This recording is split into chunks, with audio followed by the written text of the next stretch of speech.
तमिलनाडु से लेकर केरला, महाराष्ट्र, मध्य प्रदेश, सब जगह एक नाम सब जगह हमें सुनने को मिला, अदानी। यह नाम पूरे हिंदुस्तान में, केरल में, तमिलनाडु में, महाराष्ट्र, कर्नाटका, हिमाचल, कश्मीर, सब जगह अदानी अदानी अदानी अदानी अदानी।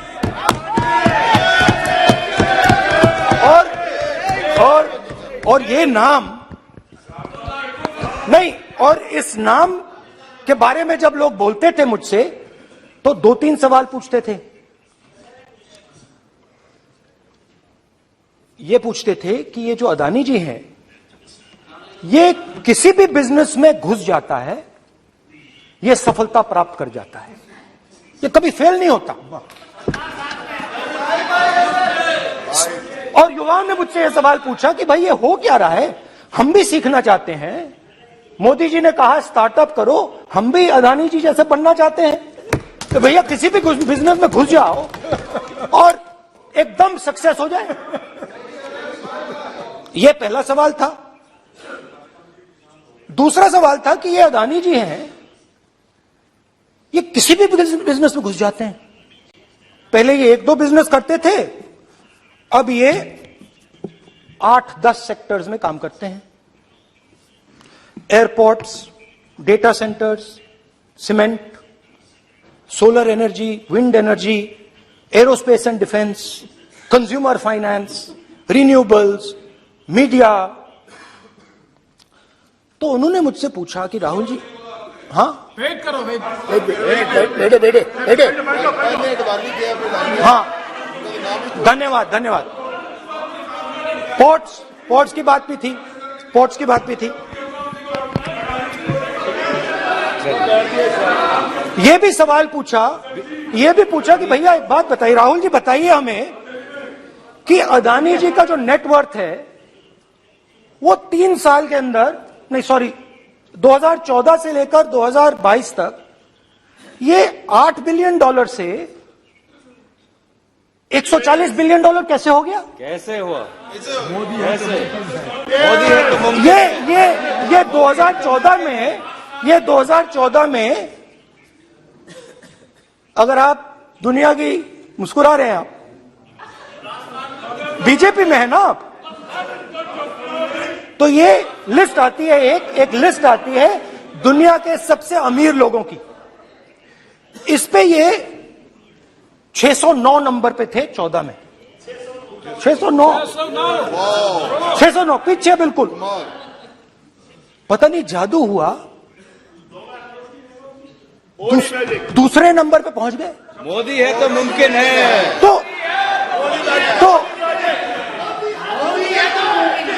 तो मुझसे पूछा यार, बहुत सारे लोगों ने पूछा कि भैया राहुल जी बताइए, हिमाचल में सेब की बात होती है, अदानी जी। कश्मीर में सेब की बात होती है, अदानी जी। पोर्ट्स की बात होती है, अदानी जी। एयरपोर्ट्स की बात होती है, अदानी जी। इंफ्रास्ट्रक्चर, अच्छा हम सड़क पे चल रहे हैं, मैं पूछूं किसने बनाई, अदानी जी। तो लोगों ने यह भी पूछा कि राहुल जी ये जो अदानी जी जो हैं, इनकी सफलता कैसे हुई,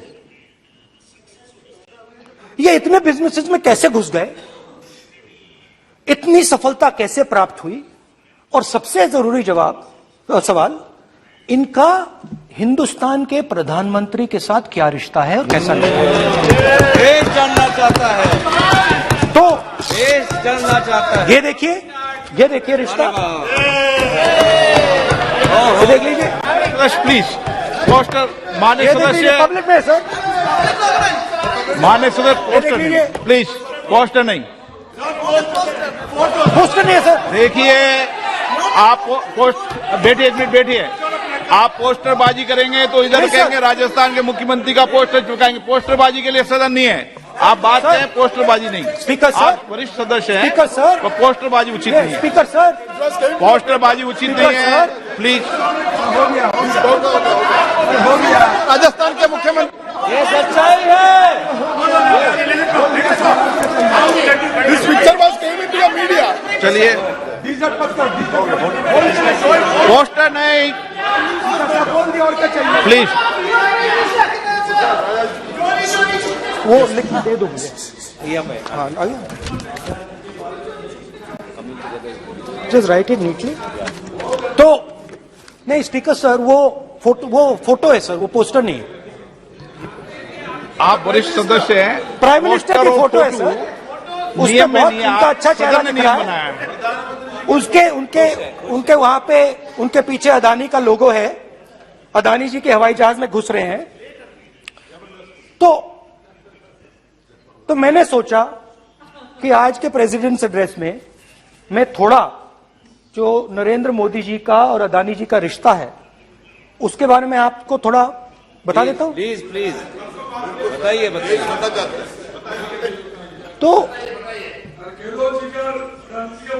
वो आप बता देना।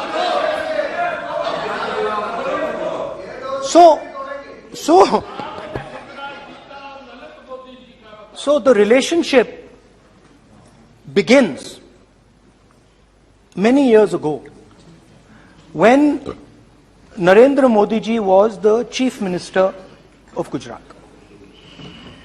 And when most of India's business was asking questions of the Prime Minister, was against the Prime Minister, one man stood shoulder to shoulder with the Prime Minister.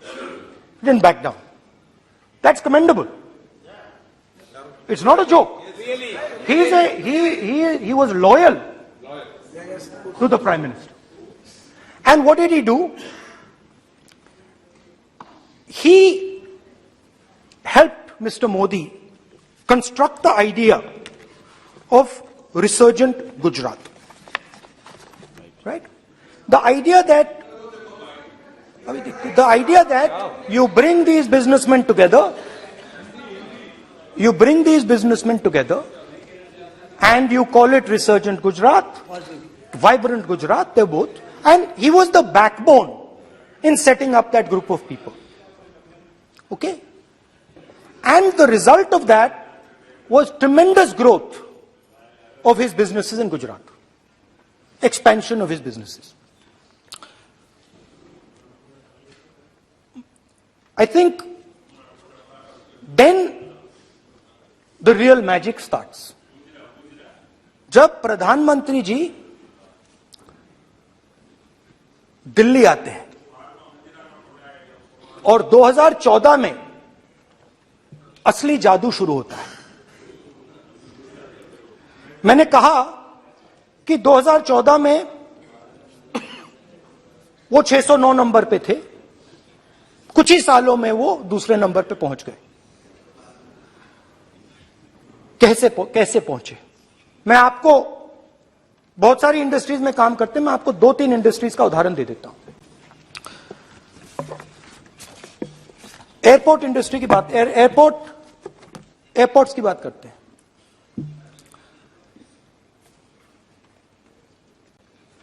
कुछ साल पहले सरकार ने हिंदुस्तान के एयरपोर्ट्स को डेवलप करने के लिए दिया। नियम था, there was a rule that anybody who does not have prior experience in airports cannot be involved in development of these airports. नहीं, गलत नहीं बोल रहा हूं।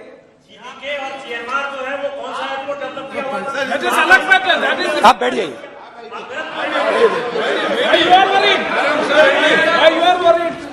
अडानी के डिफेंस में आ गए सर। देखिए, अरे माननीय सदस्य प्लीज मेरी बात सुनो। तो 1 मिनट मेरी बात सुनो। ये एक मिनट बात सुनेंगे। ये संसद है, अपन किस दिशा पर चर्चा कर रहे हैं ये देश देख रहा है।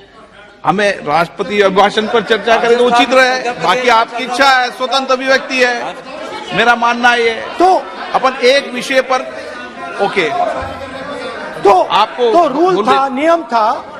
हाँ, पॉइंट ऑफ ऑर्डर किस पे है ये? सर कैसे एयरपोर्ट का प्राइवेटाइजेशन तो उनके समय हुआ, ऐसी कोई पार्टी थी जिसका अनुभव था? ये कौन सी बात कर रहे हैं? ओके बोलिए, ओके प्लीज प्लीज, ओके बोलने दे आपको नेता को, तो बोलने दे आपको नेता को, रूल था, प्लीज बोलने दे। रूल था कि अगर कोई एयरपोर्ट बिजनेस में नहीं था तो वो इन एयरपोर्ट्स को ले नहीं सकता था। इस रूल को हिंदुस्तान की सरकार ने बदला। किसी ने भी बनाया हो रूल था, किसी ने भी बनाया हो रूल था। रूल बनाया किसने बात नहीं है, रूल बदला किसने बात है। रूल बदला गया, आदमी से डालने किसने किया है?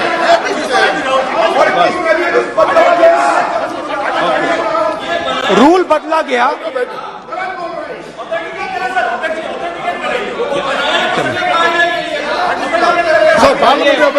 चलता रहेगा क्या सर? आप रूल को बदला गया। सर बोलने दीजिए। करना चाहिए सर, ऑथेंटिकेट करना चाहिए। चलिए चलिए, आप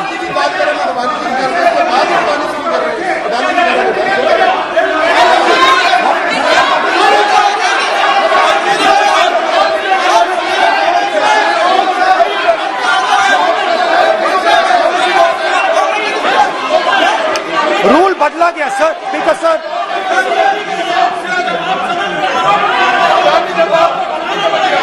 बैठे बैठे।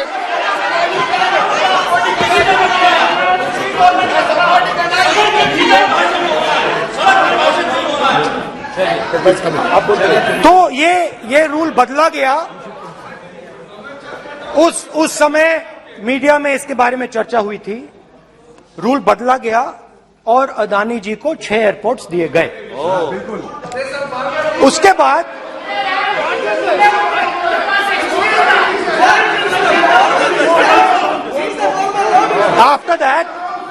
after that India's most strategic profitable airport, Mumbai airport, was taken away by GVK, hijacked by using the agencies.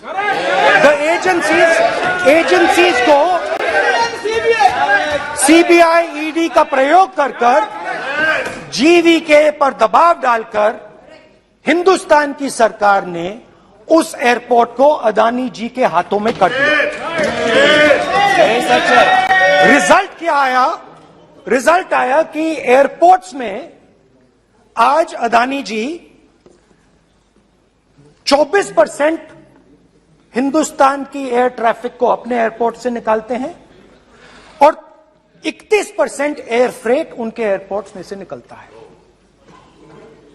अब यह काम हिंदुस्तान की सरकार और हिंदुस्तान के प्रधानमंत्री जी ने फैसिलिटेट किया। तो बताइए, बोलिए वित्त मंत्री, विधि मंत्री। और ये जो सर ये हाउस में सर ये बोल रहे, तुम तो ज्ञान बांट रहे हो, बैठ जाओ। सर ये यहाँ बहुत गंभीर मिनिस्टर हैं ये देश ये राष्ट्रपति का उद्बोधन को लेकर एक गंभीर चर्चा हो रही है।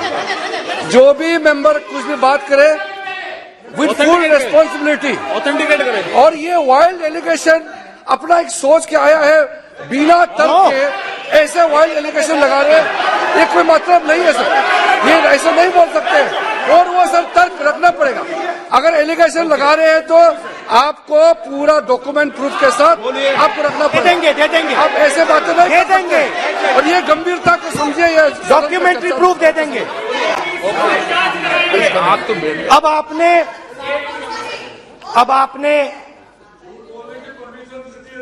जो पिछले स्पीकर थे उन्होंने फॉरेन पॉलिसी की बात की, हम भी फॉरेन पॉलिसी की बात करते हैं।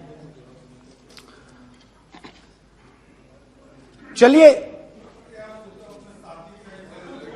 डिफेंस से शुरू करते हैं, बहुत ऑप्शन है, आप बताइए कहां से शुरू करें। बिजली, डिफेंस, कोयला, बहुत ऑप्शन है।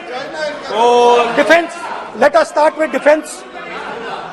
अब डिफेंस में अदानी जी का कोई एक्सपीरियंस नहीं था, जीरो एक्सपीरियंस।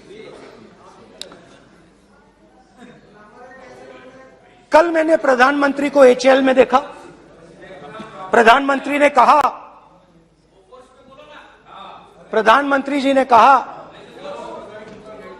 कि गलत आरोप लगाया, मगर रियलिटी तो यह है कि एचएएल का जो कॉन्ट्रैक्ट था 126 हवाई जहाजों का, वो अनिल अंबानी को चला गया और अनिल अंबानी बैंकरप्ट हो गया। वहां भी फैसिलिटेशन था। अब देखिए, और ये जो फ्यूचर एंटरप्रेन्योर्स हैं, जो बिजनेस स्कूल हैं, हार्वर्ड यूनिवर्सिटी जैसे स्कूल हैं, इनको इसका केस स्टडी, इसकी केस स्टडी बनानी चाहिए, शायद बने। How to use government power to build individual businesses, case study.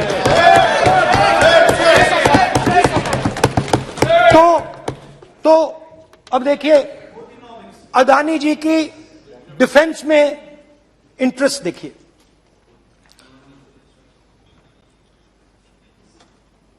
Elbit company के साथ हिंदुस्तान में अदानी जी ड्रोन्स बनाते हैं, ड्रोन्स को हिंदुस्तान की एयरफोर्स, आर्मी, नेवी के लिए रिफिट करते हैं। अदानी जी ने यह काम कभी नहीं किया है पहले। एचएएल ये काम करती है, हिंदुस्तान में और भी कंपनीज हैं जो ये काम करती हैं, मगर प्रधानमंत्री जी इजरायल जाते हैं और उसके एकदम बाद अदानी जी को ये कॉन्ट्रैक्ट मिल जाता है, मगर एक नहीं मिलता। ये मत सोचिए कि ये सिर्फ एक कंपनी की बात हो रही है, ये इंडस्ट्रीज की बात होती है यहां पे। जैसे मैंने आपको दिखाया, एयरपोर्ट का पूरा सिस्टम उठा के ले गए, 30% मार्केट शेयर एयरपोर्ट में ले गए, वैसे ही डिफेंस में करा। तो 4 डिफेंस की इनके पास कंपनीज हैं, यह काम इन्होंने कभी नहीं किया। स्मॉल आर्म्स, जिसमें टावर है जो हमारी स्पेशल फोर्सेस यूज करती है, आर्मी यूज करती है, जिसमें गलील स्नाइपर राइफल है, यह सब अदानी जी बनाते हैं। सीधा स्ट्रेट इजरायल में प्राइम मिनिस्टर जाते हैं, प्राइम मिनिस्टर के साथ वहां पे मतलब बीच में पैदल चलते हैं और फिर जादू से पीछे से इंडिया का फर्स्ट कॉम्प्रिहेंसिव एमआरओ मिल जाता है मेंटेनेंस के लिए, जहाजों के मेंटेनेंस के लिए। स्मॉल आर्म्स का बिजनेस मिल जाता है, इजरायली जो ड्रोन्स हैं उसका बिजनेस मिल जाता है। मतलब जो हिंदुस्तान और इजरायल का डिफेंस का रिश्ता है वो पूरा का पूरा अदानी जी के हाथ में चला जाता है, खत्म कहानी।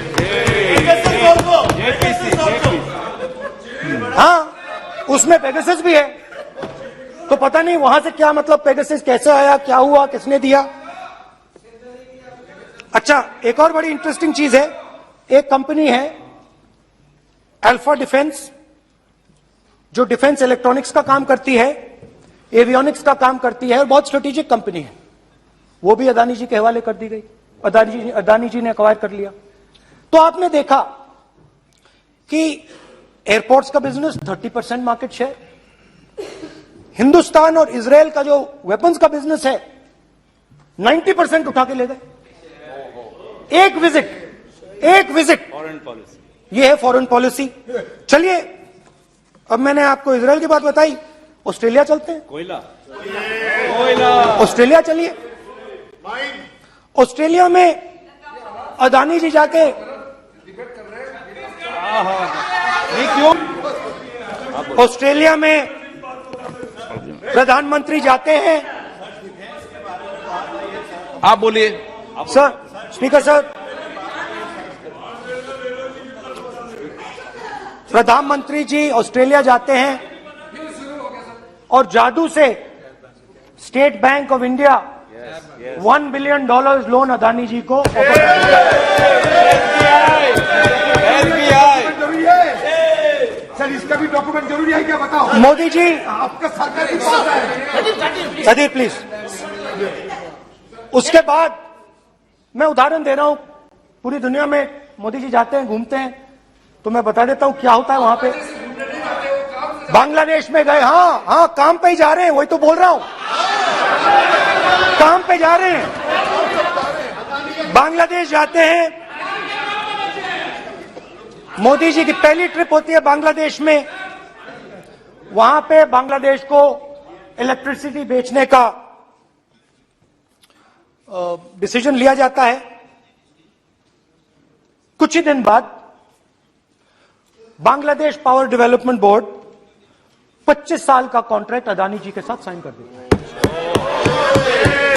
1500 मेगावाट इलेक्ट्रिसिटी का कॉन्ट्रैक्ट अदानी जी। चलिए वहां से श्रीलंका चलते हैं।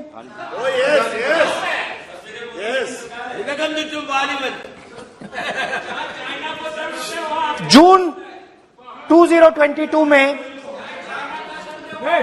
Chairman of Sri Lanka's Ceylon Electricity Board, MMC Fernando, informed a parliamentary committee in Sri Lanka in open hearing that he was told by President Rajapaksa that PM Modi pressured him to give the wind power project directly to Mr. Adani.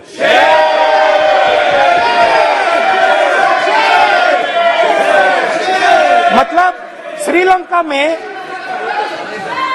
Sri Lanka electricity board के chairman कहते हैं कि उन्होंने राजापाक्सा जी ने कहा कि हिंदुस्तान के प्रधानमंत्री ने उनको कहा है कि ये विंड पावर का प्रोजेक्ट है, ये अदानी जी को देना है। तो ये रही आपकी फॉरेन पॉलिसी। ये हिंदुस्तान की फॉरेन पॉलिसी नहीं है, ये अदानी जी की फॉरेन पॉलिसी है, उनके बिजनेसेस बनाने की फॉरेन पॉलिसी है। अब यात्रा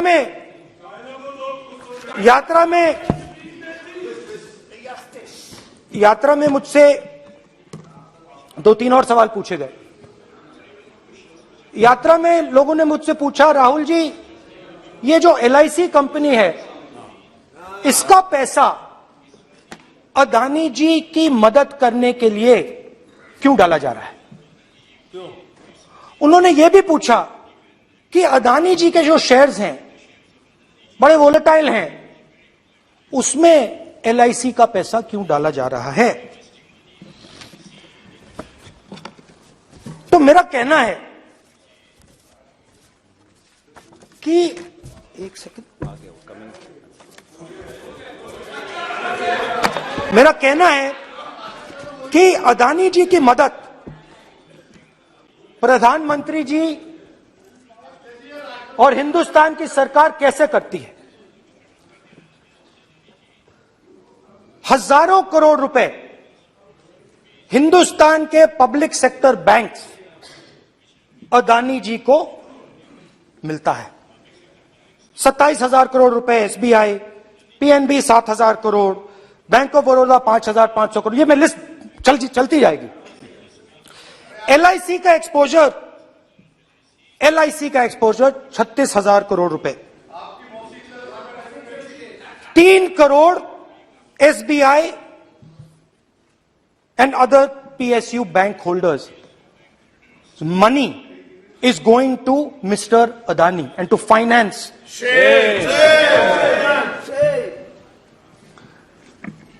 Now, of course, there is another question.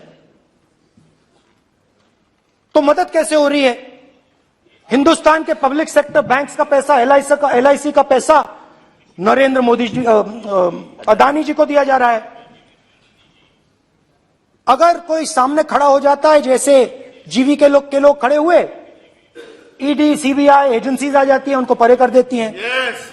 Telangana में भी एक पोर्ट का उदाहरण था। आंध्रा सॉरी। मगर मेन सवाल और सबसे इंटरेस्टिंग सवाल दूसरा है।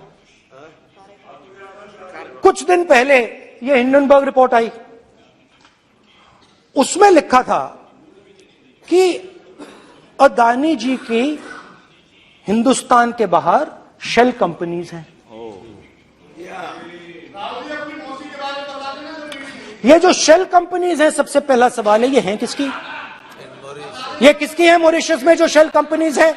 और ये जो हजारों करोड़ रुपया ये शेल कंपनीज हिंदुस्तान में भेज रही हैं, ये किसका पैसा है? और क्या ये काम अदानी जी फ्री में कर रहे हैं? अब मैं ये सवाल क्यों पूछ रहा हूं?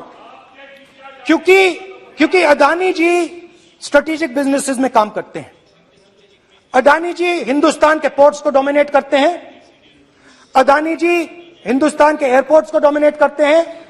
और जैसे मैंने कहा, अदानी जी हिंदुस्तान की डिफेंस इंडस्ट्री में बहुत जरूरी रोल प्ले करते हैं। तो मेरा पहला एक छोटा सा सवाल है कि जो शेल कंपनीज हैं, इनके बारे में हिंदुस्तान की सरकार ने कोई सवाल नहीं उठाए? ये कौन लोग हैं? ये किनकी कंपनीज हैं? ये स्ट्रेटेजिक मामला है, पोर्ट्स का मामला है, एयरपोर्ट्स का मामला है, डिफेंस का मामला है। और जो कंपनी इन स्ट्रेटेजिक एरियाज में काम कर रही है, उनके बारे में आपको मालूम ही नहीं। ये नेशनल सिक्योरिटी का मुद्दा है, आपको मालूम ही नहीं कि ये शेल कंपनीज किसकी हैं, कितना पैसा आ रहा है, किसका पैसा आ रहा है। तो एक बहुत बड़ा सवाल है, ये पैसा किसका है? ये शेल कंपनीज किसकी हैं? और ये हिंदुस्तान की सरकार की जिम्मेदारी है ये पता लगाना ये किसकी शेल कंपनीज हैं और ये किसका पैसा अंदर आ रहा है।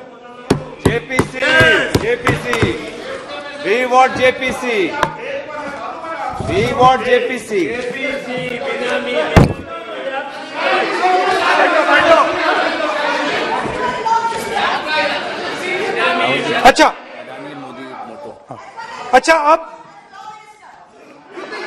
अच्छा अब चलिए छोटा सा बजट के बारे में बता देता हूं।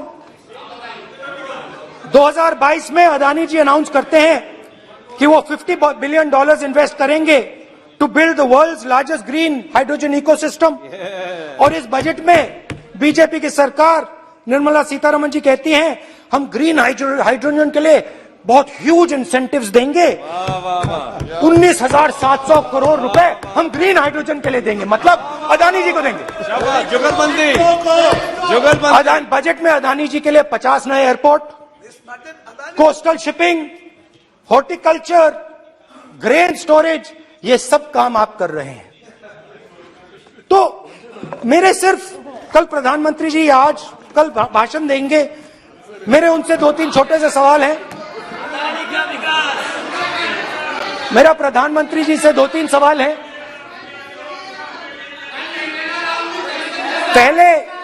पहले अदानी जी के हवाई जहाज में मोदी जी जाते थे, अब मोदी जी के हवाई जहाज में अदानी जी जाते हैं। पहले लोकल मामला था, फिर नेशनल मामला हो गया, उसके बाद इंटरनेशनल मामला हो गया। अदानी जी के लिए बोरिस जॉनसन का बेटा काम करता है, आपको पता नहीं मालूम है या नहीं मालूम? भाई सॉरी, नहीं बेटा भी, भाई काम करता है। तो ये मामला पहले गुजरात का मामला था, फिर ये हिंदुस्तान का मामला हुआ, अब ये इंटरनेशनल मामला हो गया है। तो मेरा सवाल प्रधानमंत्री जी से, और सिंपल सवाल है, प्रधानमंत्री जी आपकी फॉरेन ट्रिप्स पे अदानी जी और आप कितनी बार एक साथ गए? Adani ji, how many times did you travel together with Adani ji? How many times did Adani ji join you later on a visit? How many times did Adani ji travel to a country immediately after you did? Good question. And in how many of these countries after you visited did Adani ji get a contract? Good question. Also an important question, जरूरी सवाल। अदानी जी ने BJP को पिछले 20 साल में कितने पैसे दिए हैं?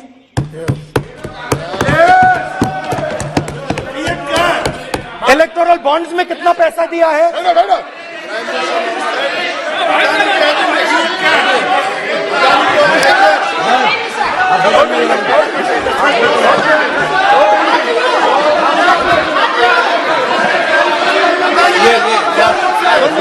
And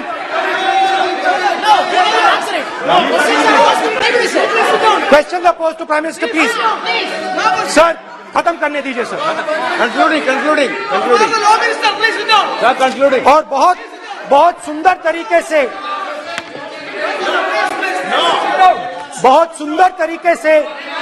वो चलिए क्या हो रहा है सर, मैं सिर्फ इतना कहना चाहता हूं, राहुल जी अभी आप सीनियर एमपी हो गए हैं, आप एक सीनियर एमपी हो चुके हैं।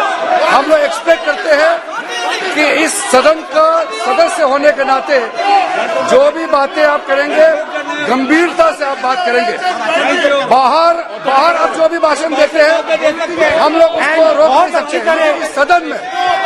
इस सदन के अंदर में जो भी बात कही जाती है पूरा गंभीरता के साथ प्रमाण के साथ कहे जाना चाहिए, ये परंपरा है। और राहुल जी ने कहा कि प्रधानमंत्री विदेश घूमने जाते हैं, तो मैंने आज वो जो युवाओं ने मुझसे सवाल पूछा था कि अदानी जी की इतनी बिजनेस एक्यूमेंट कहां से आई, इतने अलग अलग सेक्टर्स में अदानी जी ने कैसे सक्सेस प्राप्त की, अदानी जी के बारे में पूरी दुनिया को स्टडी करनी चाहिए, हार्वर्ड यूनिवर्सिटी को स्टडी करनी चाहिए कि पॉलिटिक्स के बीच में और बिजनेस के बीच में कैसा रिश्ता होता है। India is a case study and prime minister Narendra Modi should be given a gold medal in this. Now बहुत अच्छी तरह बीजेपी के जो पिछले स्पीकर थे उन्होंने मेरे भाषण को इनकैप्सुलेट किया मेरे लिए बहुत अच्छी तरह। आपने जो मैं सोच रहा था आपने उससे और भी अच्छी तरीके से बोल दिया। Coming together is a beginning, keeping together is progress, working together is success. Adani ji and Narendra Modi ji, thank you.